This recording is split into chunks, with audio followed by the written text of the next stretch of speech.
Hi, so I'm going to share with you this situation. I was doing some work and I wanted some information for me to be able to do my next step within what I was doing. And of course, I asked my business partner, who was working in the office at the same time, and asked him, could he help me out with something?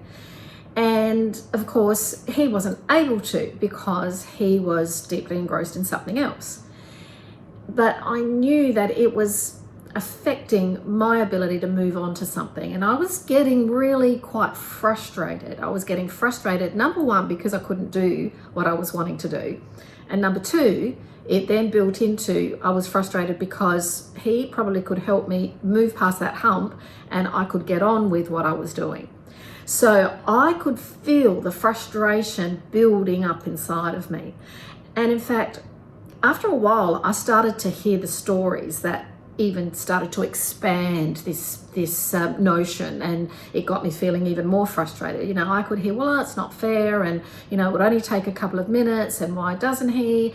And I probably, there was a little bit of I would help out if it was just for a second, and so feeling like it was building into something even greater, and I could feel the churn inside of me, and the frustration, and it kept going, it kept moving. But what happened was, I was unable to do anything, because not just because I couldn't move on with what I was doing, the frustration and the feeling that I had just got me in a mood. And so what was really good is that I actually noticed what was happening, and this is part of what real-time heart-based, the RTHB approach is I really noticed that, and I thought, in that moment, I thought, I'm only affecting myself. I mean, my whole aim since for many years now, I had cancer many years ago. And my practice is around how I can not have my body be in such a frustrated state, or a state that could agitate it. So I've been working towards improving that. But of course, I realized the only person that I was affecting, and that was finding it difficult, was myself.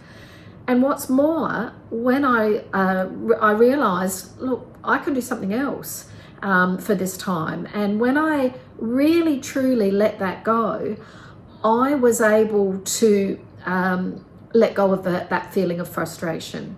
And that was really important, because I've had some times in my life where that frustration and the story building has gone on for a long, long time, and it's really been unproductive.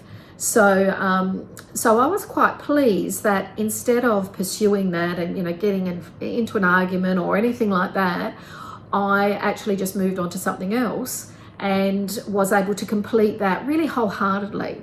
So it was, for me, I was able to reflect on that and recognize my choices there, and I made the choice to do it that way. And in the end, even when I spoke about it with Nigel afterwards, I was able to understand something about him and understand something about myself. So, which was really wonderful, because we really are growing in our understanding of how we work together.